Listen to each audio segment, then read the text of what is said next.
Why, hello there, lovely listeners. You are back down the red rabbit hole again. It's so lovely to have you, but we've got to admit, it's a bit of a weird warren today, isn't it, Lisa? It is, yeah. We've gone deep, we've gone dark, we've gone weird. Well, it's all in the name, isn't it, really? It'd be a bit Weirder. of a well, yeah, true. We've gone weirder. But we have managed to drag someone down into the weird warrens with us. So today we've got with us she's an art therapist. Her name is Honorata. Honorata, are you here in the rabbit hole with us? Yes, I am. I'm actually a creative therapist. So we go beyond art, really. Yeah, we can get lost in that. We're going to talk today about dark art. Not the dark arts. Yes. What? I've been working on my spells. Abracadabra.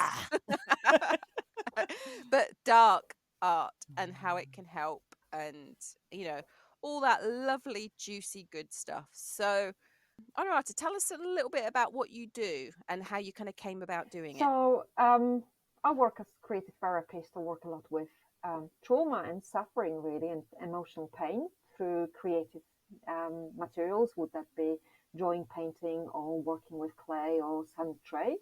How I came about that through my own journey. So many years ago, I used art as my kind of rescue from mental suffering, and gradually that led me to requalifying, entering new educational adventure. Yeah, and I work with quite what I call dark stuff like trauma. It's something I feel quite comfortable working with, and it's quite fascinating how we can heal. Yeah, so that's it really. Do you still use art within your practice, like sometimes kind of processing some of that trauma and that thing? Both, with clients and myself, I create almost on daily basis. I'm quite addicted to creating. I'm one of those who's, oh, I have to draw, I have to do something. I can't be. Some artists, they do nothing for 6 months and they produce then for another 6 months. I'm quite steady, even if it's tiny bit. I need to connect with creativity. And what kind of mediums do you use for your art? So I use almost everything really. Like we talked, we mentioned Barbie dolls. But so I would say painting was my first choice up to pandemic. What happened during pandemic? I fell in love with drawing and very non-traditional drawing. So drawing where we create, we draw emotion, we draw something we're feeling but not seeing. So I create, I would say, drawing and painting and mixed media. I do lots of work with collage as well. So working with already with images that are already there. Would that be a photograph or magazine image or piece of ticket? So lots of paper we use, we can reuse. But a little bit of sculpture in clay. That's something I like as well. And in the past, I worked with something called assemblage. So that's where you collect objects from daily lives, quite random objects, and you put them together. So I had this period of crazy sculptures with Barbie dolls and screws and pieces from industrial environment. Yeah, and you just combine it into giving new meanings. I quite like that. That's 3D. Wow. Tell us more about the Barbie dolls. You like the Barbie dolls. Okay, so actually there's one, I'm going to find it and take a photo of, I even used the Barbie doll hand in my art journal. So there's an image of a person, but the hand is from the Barbie doll. So with Barbie dolls, we like them pretty. That's the preconception. And I thought, let's give them another wave of life. Let's give them a bit of freedom. So I wanted to free Barbie dolls, and I created sculpture assemblage where I would paint them, sometimes just use parts of Barbie dolls, or sometimes just the top, paint it, put it into new environment, like maybe a box or painted background, give them some objects. There's a one, I really need to find that one, I love that one. I put the Barbie doll body without the head, with the pieces from the computer, like a memory and processor. And it was all about love in the digital era that, we kind of, everything is quite mechanical. yeah, so that's that. There also are my Barbie dolls, giving them different life. Yeah, it was I quite like that. I might go back now. You reminded me. Well, I feel like you need a feature in if they make a Barbie movie part 2. Because you've got Weird Barbie, haven't they? And it's funny, isn't it? Because Weird Barbie in the film, when she kind of comes out, she's all like she's painted in all different colors. She's very alternative. I think she is kind of the liberated character in that film. She's a liberated Barbie, the Weird Barbie. Well, you see, I was ahead of my time. That was 10 years ago. You are. We can have an army. We can have an army of liberated Barbies. I think Weird Barbie was kind of the sage, wasn't she? Because she was where the other Barbies went to get their information when things started to go horribly wrong. So it was like she knew everything that had gone horribly wrong. Yeah. So, I mean, Honorata, I'm a strong believer in like writing for therapy, obviously being an author. And, you know, it's very cathartic, I think, for people to kind of get things out of them in any kind of artistic way. How do you think, you know, with the art that you do, what kind of advice would you give someone who's just sort of starting out that wants to kind of, I guess, use art as a cathartic or exorcism, I guess, to exorcise their demons I into? would say, first, number one, art is not just for the pretty picture. There's element of, we're attached to, it needs to look pretty. No, there's another quite magical quality of art is that it gets stuff out of us, sometimes such dark stuff that we can't access otherwise. When it's out, it's not in us, so it helps us to process. And I would say, go for things that are not attached with conventional art. So the drawing doesn't have to be representational. The painting doesn't have to be the painting of an object. Once you connect with that, you're starting from a position of freedom and liberation rather than being attached to, I need to create something that looks like something. No, you don't. You have to connect with your own creativity and expression. That's the priority. And we don't get that in an art No. education. Or at Don't least get me in this started. country, we definitely don't. Oh, here's a soapbox. Go for it. And no, we don't. Indeed, we don't. yes. And I think that's one of what Nikki, you've seen my art journals. I paint in textbooks because I want to give those books second life rather than having them on sale in library for 50 pence, or you can't draw in a book or whatever. No, you can splash paint, it's fine. It's about ability to be free from whatever we were conditioned to. I think it's just fascinating. I mean, Honorata had a bit of an exhibition, didn't you, in a local art gallery, and that's how we met and how I kind of cajoled her down the rabbit hole. Oh. You're much gentler than me. I just stick a sack over their head and pull them in. You do, and pull them in. Yeah. It's interesting what you were saying, Honorata, about how art kind of enables us to access a part of ourselves. Sometimes I feel it's a bit like the kind of emotional superhighway. It kind of takes you straight in. I think sometimes there's stuff that comes out through creativity, through our hands, through that creative act that really expresses something that we could never find the words for. No, because you're using different side of your brain. You're working with the right side of the brain, and that's direct access to emotional material. So you're not really overthinking, putting that in an appropriate frame. You're just accessing it directly. It's a bypass. And what about people sort of like myself that couldn't even draw a pair of curtains? You know what? Yes, and this is normally, people like that, when they come to creative therapy, they're my favorite and the best clients because they don't have that kind of, I have to create certain thing and it needs to look pretty and people need to like it. Because that concept is not present in creative therapy. It's actually quite damaging. We don't want that. We want just to focus on the process and ability to release and access, and that has nothing to do with the picture hanging in the gallery. Absolutely. And I find sometimes with when I'm working with children and they might try and create, and they get quite caught up in trying to meet something, trying to create something, and I want it to look exactly like this, rather than, and sometimes actually I'll work with that frustration itself. You know, what is that? Why is it so That's hard? your inner critic, that's your people pleaser that wants to create something that is admired, approved by others. Mm. And I have the saying, you don't want to create what you want to create. You want to create what art wants to create. So something that comes out from that deep down that otherwise is not accessible. So you have to let go your expectation, and there was this belief in Greece that the creativity is not something we own, it's given and it comes through us. So you want to just allow this to come through. You're not the one who's controlling, I have the vision, I'm going to draw this, and it needs to be that and that way. There's value in that, don't get me wrong. Fine art is beautiful as it is.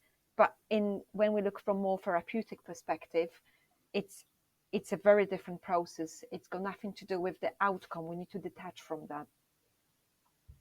I used to make puppets. I haven't made any puppets for a while. Just Do you want them to go on the show with my Barbie doll? I might include some of my puppets, but I used to feel like I didn't get to choose who they were going to be. Like they would almost make themselves. And some of the work that I did that I didn't, or that I found, I suppose, hardest to do was where I was kind of commissioned to make something. When somebody said, I want this particular thing for a show, then I would find that quite hard. I'd be looking at the script, I'd be looking at the descriptions, I'd be kind of looking, okay, what's of the period, where are we working, all of that sort of thing. And actually ones where I would just make because I just wanted to make a puppet, they were a really important little part of me. It took me a long time before I could let go, and I've still got, like, there's some particularly who I'll never let go of, who will stay with me, but they made themselves. And then when it came to the point of operating, when I'd bring them to life, they were made and I would start puppeteering them, then I didn't have any choice about what personality came out. It just came out. They just were who they were. They told me what their names were. Effectively. Exactly. So you see, that came through They you, really did. and the puppets became who they meant to be. Yeah. You were just that channel. Yeah. Yeah. I think I speak for all the listeners, Lisa, when I say, can we have photos of your puppets, please? I came to a place where I gave a lot away, actually. There was a place where I think somebody was looking for some props or something for a company that they just wanted to work with. So there were quite a lot of them that I did just let go of one day. I think I've got some of those key characters, though. Some of those ones who really just erupted from me, who are still with me. So I'll see if I can find them. But I also, took others through that process as well. So I've worked with young people making puppets, and it's amazing just what, I've worked with young people that don't really talk, who will, when a puppet is on their hand, will, be right up, kind of the puppet will be in your face, and the puppet will be chatting, the puppet will be loud, the puppet will do all these things that kind of the young person doesn't, or doesn't feel they can do, or it's not a part of them that they show sort of day to day. But in that creative moment of, that's why I kind of love puppets. I think they bridge all the way through. It's sort of it's the physical connection, the creative character-based connection, and that kind of projective opportunity that it's not you. So it can do stuff that you can't do. Puppets are really naughty. Aren't they? If you think about puppet shows and stuff, they're naughty. They like Avenue Q, what they get away with on Avenue Q. Even Punch and Judy. Punch and Judy were showing us aspects of social, the social scene at the time, and they could show it because they weren't. They were puppets. They're not real. Well, they may become real. Yes. Oh no. Halloween's coming. Well, depending on when people are listening to this, I guess. That's true, Nikki. Well, it's always coming. It's always round the corner, isn't it? It's always just, 365 days away, regardless. That's true. If they're listening on Halloween. Exactly. Precisely. You think I'm going to be that quick getting this out? No.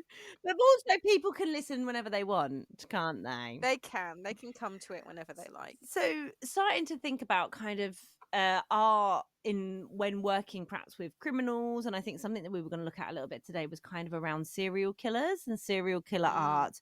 And something that I was reading about and that I've encountered before through my work is the Koestler. Now I'm going to say Koestler Trust. Now I might have said that wrong. I'm just going to go straight out there. Or I think it might be pronounced Kessler Trust or Kessler Arts, but it's an art program. It's one of the longest standing prison arts charities, and it's about offering prisoners the opportunity to make and exhibit artwork.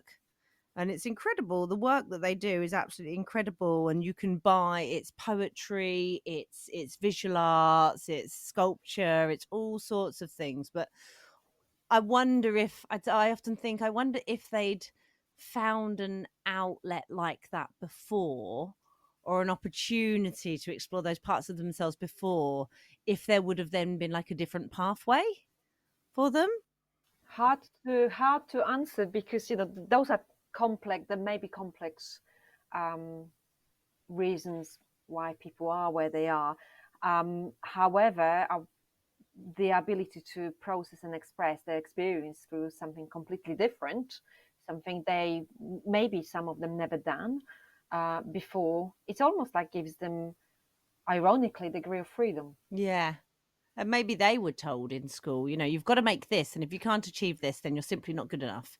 It's got to look like this, and nobody said, no. You can just sort of strike the paper. You can make art in all these sort of ways. It's not about the product. It's about the process.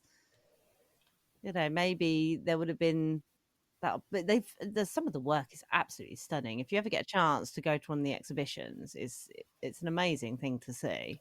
It's probably very, there's a lot of lots of connection with themselves, and the work is authentic. Yeah. It's not created for, that's why I don't do commissions, for example. It's not created on demand. It's something that comes from within for them. Yeah. And the true experience of whatever they experienced, lived through, is coming on in an art form. I'm suspecting they have a lot of trauma, though, that they need to work through, because it's, obviously the trauma of any victims and that is equally, measured. But when you've got people that have committed crimes, they're suffering the trauma themselves. On that subject, it's really fascinating. If anyone wants to have a look, there's very short, I think it's BBC documentary called "The Artist with 20 Personalities." So this is the lady who's got the personality split disorder, or now called DID. And she got into art therapy and had 20 personalities paint, but each one paints differently. You wouldn't put those paintings together that they created from the same person. And every painting is connected with processing the trauma of that person, which resulted in disorder. An illness, but each personality paints its own style and its own story and narrative on the canvas. So you have 20 or more paintings that look like from 20 people, and she actually had exhibition years ago in London. My goodness, that is absolutely fascinating. It's fascinating, absolutely fascinating, because when she talks about that, she's like, this personality called, let's say, Mary, and this personality called Gary, they don't know each other, they paint completely different things, but you can tell which painting is Gary's and which one is Mary's. I was going to say, do you know what the writer in me, though, is thinking? What if, it's the what if, that if she works through the trauma as one of her personalities, what happens to that personality? Does it disappear? Does it die? Is it at peace? What's the kind of upchuck there in terms of kind of therapy? They're not disappearing, because quite often with DID, which is dissociative identity disorder, this is lifelong condition, and the work is not about them disappearing, just integrating partially. So it's about learning how to live with those 20 personalities in less destructive way. I mean, you'd be rubbing your hands together with glee if they came to you as a client, because you could work through, like, we've got to 20 people. Yeah, we've got to work through. Okay, now we're going on the next. Okay, we've worked through one. Now we move on to the next one. I mean, it throws up a really interesting point about sort of working through trauma, and you were talking about sort of in prisons and that. And I mean, I know in the States it's a little bit different the states have the son of Sam law, don't they? Mm. That prisoners cannot profit from any production of their materials to do with their crimes. So, for example, like John Wayne Gacy's paintings that he made, that in terms of murderabilia go for extortionate amounts of money on auction. They're not great. They're No. bad paintings of clowns and just horrible things, but people love them for whatever reason. But you know, the money can't go to the actual prisoner, it has to go to the victims of the families, which is probably a great law.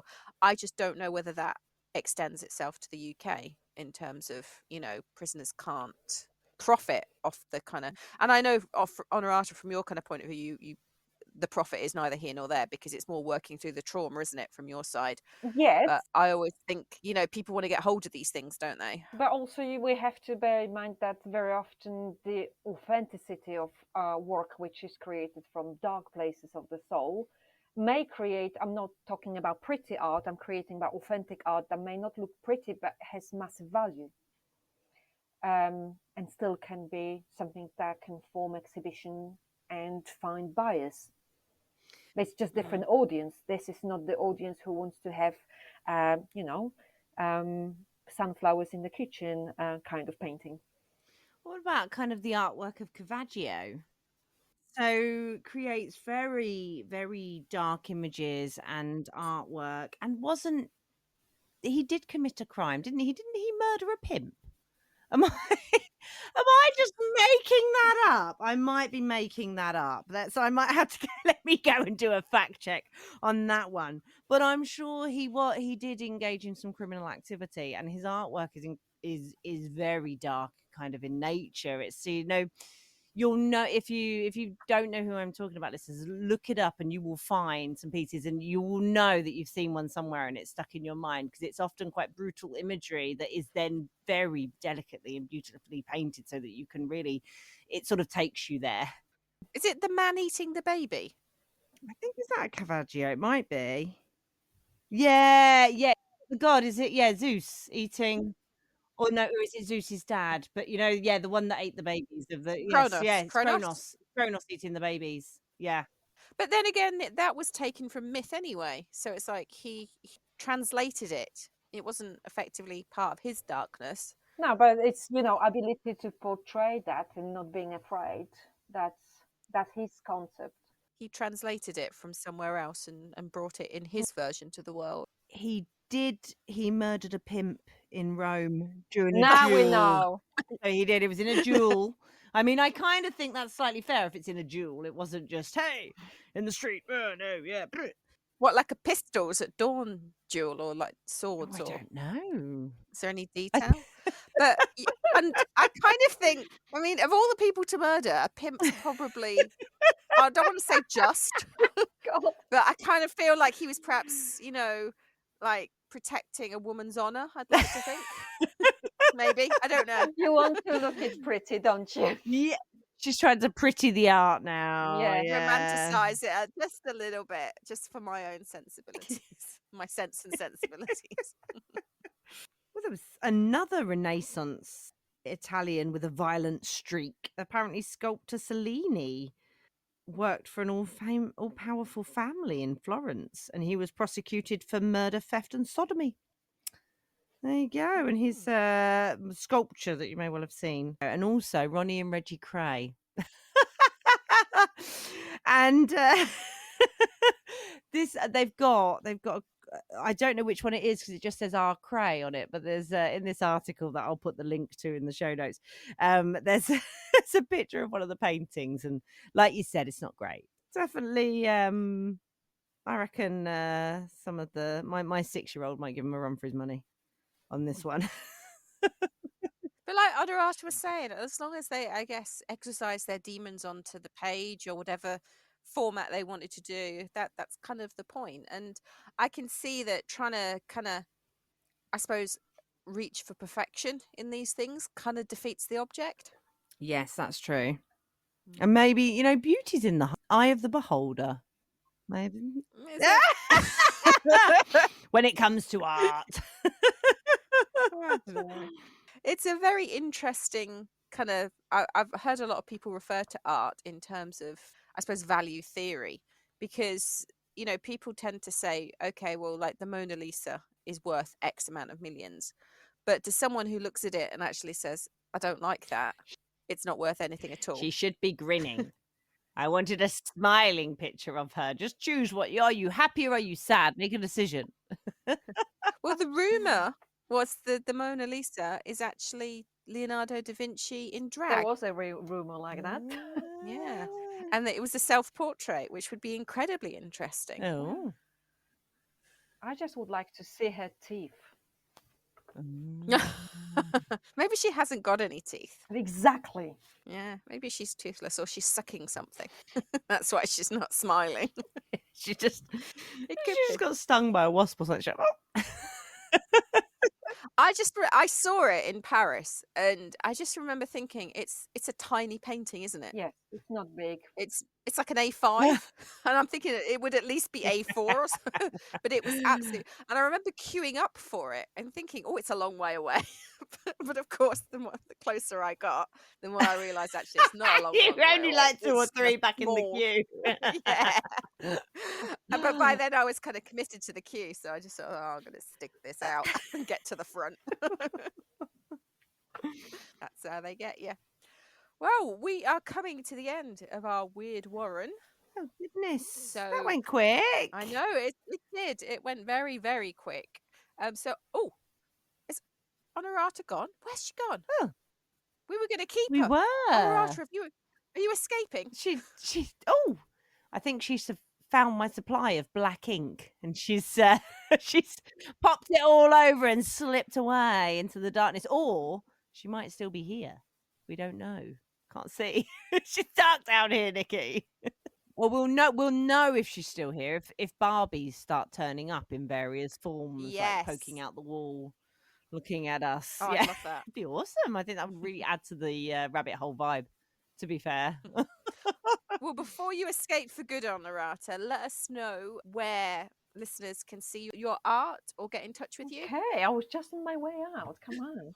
I know, I caught you very quickly. I'm not going to stop you. Look, you seem committed to escape. So tell us where listeners can find you. So they can find me on Instagram or Facebook or my website, and my kind of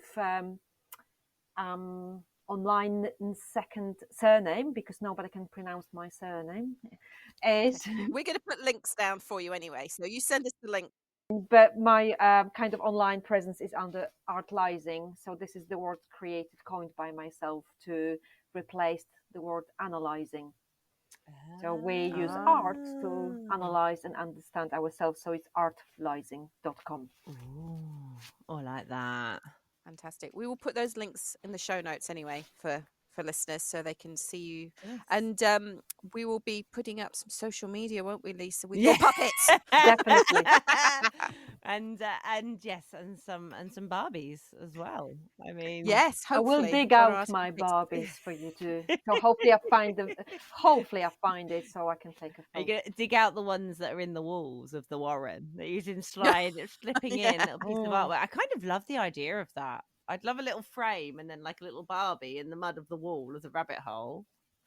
Kind of, maybe with a little red rabbit mask on its head. Or maybe we replace Barbie's head with a red rabbit. Oh, man. Yeah. And all along the wall. Oh, that's it. I've been inspired. Here, I'm going to channel. This is what's being channeled through me now. Well, listeners, it's been lovely having you here, and do remember to follow the Red Rabbit wherever you can. So we are on Instagram, TikTok, and Facebook.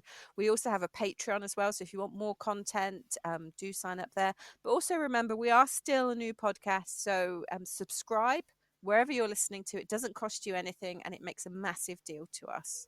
So we'd just like to say thank you, Honorata. We are going to let you go because you made it to the exit without us even this time. Thank you so much, Honorata. Absolutely fascinating. Thank you for having me. That's okay. It's been an absolute pleasure. Just watch Lisa sack. Yeah. She goes. I've installed tripwires now as well. She's not to be trusted. Well, thank you, listeners, and you'll hear us again next time. Bye bye. See you soon. Bye.